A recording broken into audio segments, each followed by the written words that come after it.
Oi, pessoal, tudo jóia? Então, mais uma vez, dando início a mais uma aula nossa aqui por vídeo, graças a Deus. E hoje a gente vai falar um pouco sobre a Bíblia, sobre como ela foi formada.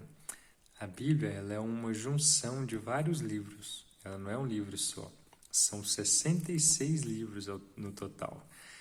E eles são divididos entre o Velho Testamento e o Novo Testamento. O tempo entre a escrita de Gênesis até ela ser finalizada, a Bíblia ser finalizada em Apocalipse de João, são mais ou menos 1.600 anos. 1.600 anos de história para que a Bíblia seja escrita de forma completa, né? O Velho Testamento, Moisés escreve mais ou menos em 1500 a.C. e vai até 430 anos antes de Cristo, finalizando em Neemias. E depois o Novo Testamento, com Cristo, ano zero, né? Até mais ou menos 60, 90 depois de Cristo, com Apocalipse. Então, é muito tempo de história, né? E nesses 1.600 anos de história sendo escrita a Bíblia, não tem contradição em toda a palavra. Isso é que é o interessante. A Bíblia toda converge em um assunto só. A vontade de Deus, o plano de Deus, a salvação e Cristo. Esse é o fim da palavra, né? Muito legal. E ela sempre foi escrita de forma a ser popular. Ela primeiro, o Velho Testamento, foi escrito em hebraico. Por quê? Porque ela foi escrita para o povo de Deus, os judeus, e eles falavam hebraico. Então, todo o Velho Testamento, no começo, foi escrito em hebraico. Depois, o Novo Testamento, ele foi escrito em grego. Por que foi escrito em grego e não em hebraico? O hebraico já não era mais a língua do povo de Deus, já era o aramaico. Mas por que o hebraico? Porque o Novo Testamento, ele não é mais para o judeu só. É para o judeu e o gentil, é para todos nós. E qual era a língua oficial do Império Romano? Qual era a língua mais falada? Era o mais popular. Era o grego. Então, ela foi escrita em grego para que pudesse alcançar mais pessoas. É como se fosse, hoje em dia, eu fosse escrever um livro e eu queria atingir mais pessoas. Eu iria escrever ele em português ou em inglês? Eu escreveria em inglês, porque qual é a chance, por exemplo, de alguém lá no Japão falar português? Qual a probabilidade? Ela é muito menor do que eu achar alguém que fale inglês lá, né? É muito mais fácil eu achar alguém lá no Japão que fale inglês do que português. Então, eu escreveria ele em inglês. Mais ou menos essa é a comparação do porquê. Então, a Bíblia foi escrita em grego. Depois de 200 anos, depois de Cristo, a língua mais falada já era o latim. A mais popular era o latim. Então, a Bíblia toda foi traduzida para o latim, o Velho e o Novo Testamento, para que mais pessoas pudessem ler e interpretar a Bíblia. Infelizmente, por um tempo, as pessoas acharam que agora não vamos mais traduzir. O povo não precisa de ler a Bíblia, porque eles não vão saber interpretar. Então, vamos manter ela em latim, e aí nós vamos interpretar a Bíblia para o povo. E assim, infelizmente, ela ficou por mais de 1000 anos sem ser interpretada, só em latim. Agora, pensa só, pessoal, 1000 anos é muito tempo. Então, o latim já não era mais uma língua comum. Já nem era língua de nenhum país. Era uma língua morta. Ninguém mais falava, nascia e era ensinado latim para essa criança, como hoje a gente O filho nasce e a gente ensina português. Não existia nenhum país que ensinava latim para suas crianças, né, desde pequeno. Então ela não era mais a língua popular. Aí só com a reforma protestante é que finalmente a Bíblia foi novamente traduzida, graças a Deus. E hoje a gente tem, cada um pode ter a possibilidade de ler a sua Bíblia na sua língua. E nós temos a nossa aqui em português, né? Graças a Deus. E qual a vantagem da Bíblia? É que é a palavra de Deus o tempo todo, né? Em qualquer hora a gente pode abrir e ver a vontade de Deus, os desígnios de Deus, os planos de Deus, né? Pensa só, antigamente, no Velho Testamento, Abraão era um cara top, bacana demais, temente a Deus, com uma fé, caramba, absurda. E ele viveu 170 anos, mais de 170 anos, Abraão. E na Bíblia relata mais ou menos, se não me engano, 7 encontros de Deus com Abraão. 7 encontros em uma vida inteira. Ele ouviu a palavra de Deus por 7 vezes, né? É muito pouco. Isso é Abraão, um cara top. Imagina as outras pessoas, imagina Isaac, Noé, Jó, Jacó, os filhos de Jacó, né? Então, a Bíblia é um privilégio muito grande, porque a gente tem a palavra de Deus o tempo todo, a hora que a gente quiser.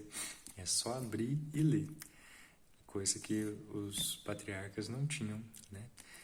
Agora, então, hoje a gente tem a palavra de Deus.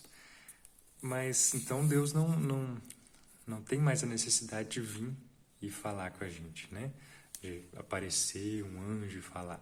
Mas, às vezes, a gente ouve uma vez ou outra uma pessoa falar: fulano, Deus apareceu num sonho para ele, ou um anjo apareceu para ela e tal. Bem, então vamos para a palavra, para ver o que a palavra fala sobre isso.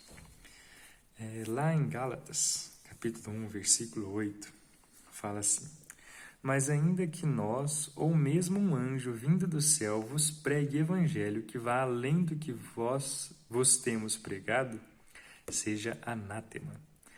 Mais uma vez, mas ainda que nós, ou mesmo um anjo vindo do céu, vos pregue evangelho que vá além do que vos temos pregado, seja anátema. Anátema significa maldito. E qual que é o evangelho que Paulo prega?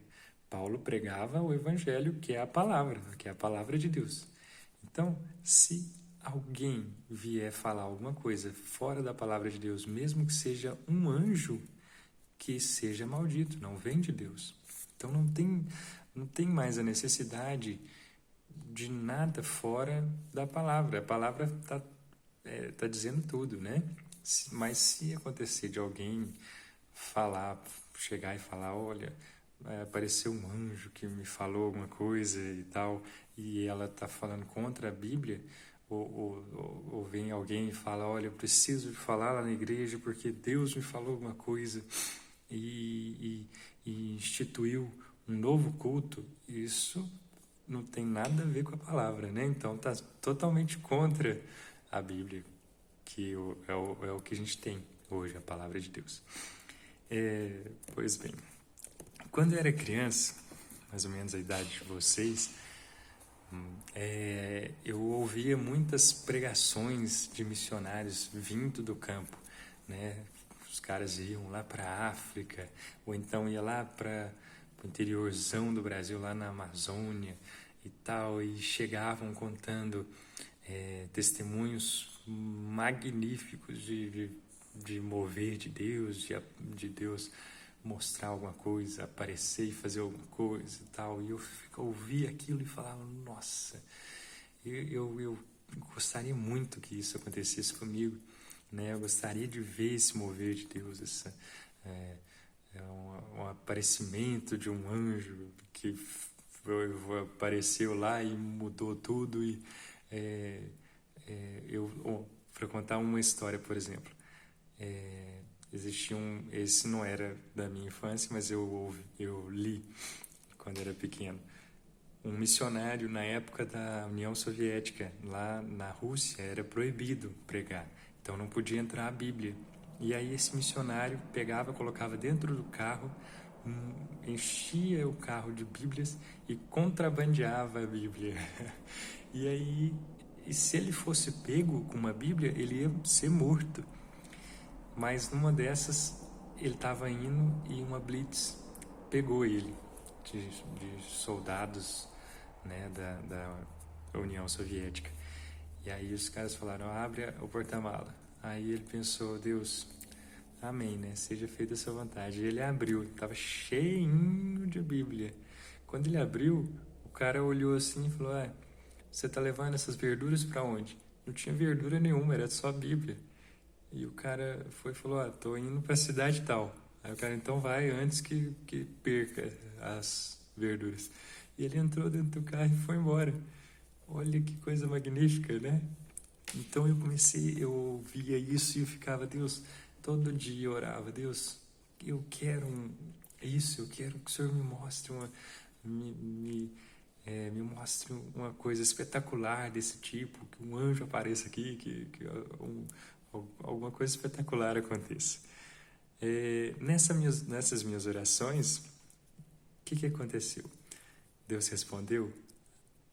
Não, né? Lógico que não, eram orações totalmente egoístas da minha parte. Deus movia dessa forma por um objetivo muito maior do que aquele missionário.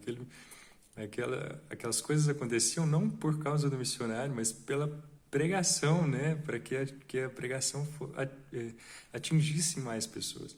E o que o mover de Deus iria atingir alguém, eu lá no meu quarto, né? Orando sozinho. Então eram orações egoístas da minha parte. Então Deus é Deus, né? Pensa só, pessoal, Deus é Deus, Ele não vai aparecer para mim no meu quarto à toa, né? Eu não estou querendo ser pessimista, mas os planos de Deus são muito grandes para que aconteça uma coisa tão pequena. Acontece. Algumas pessoas podem aparecer um anjo, pode aparecer um sonho, beleza, não estou falando que não, e às vezes é para poder quebrar alguma coisa, um pensamento, às vezes a pessoa tem uma dureza muito grande, não, eu acho que é assim, sempre fica pensando errado, e pela graça e misericórdia de Deus aparece um anjo, ou um sonho, ou uma pessoa do lado e fala, você já ouviu essa passagem aqui? Essa passagem fala diferente do que você está achando que é o certo. E aí, pela graça e misericórdia de Deus, muda o pensamento e tal. Então, pode acontecer, mas não é o usual. O usual, então, é a Bíblia. A gente não perder tempo em orações de ficar, Deus, fala comigo, fazer como Filipe, um dos apóstolos, né? Depois de todos os anos de pregação de Jesus, de milagres e tudo mais, Filipe chega e fala, Senhor, mostra-nos o Pai e isso nos basta. Poxa vida, Jesus fala, ai caramba, Filipe, tantos anos eu pregando e você vendo tudo isso e você ainda me pede o Pai, se você está convivendo comigo todos os dias, né? Ou Tomé, que os discípulos chegam e falam, Tomé, a gente viu Jesus renascido, né? Ressuscitado. E aí Tomé fala, se eu não pôr o dedo na mão, no buraco da mão dele, eu não acredito. E aí o que Jesus faz? Ele aparece e fala, Tomé, vem aqui, põe o dedo aqui na minha mão. E fala, olha, bem-aventurado aqueles que não veem e creem, né? Então Deus repreende essa falta de fé de Tomé. E é isso, pessoal. Outro versículo legal está lá em 1 Coríntios, que fala o seguinte, Aprove, 1 Coríntios capítulo 1, versículo 21.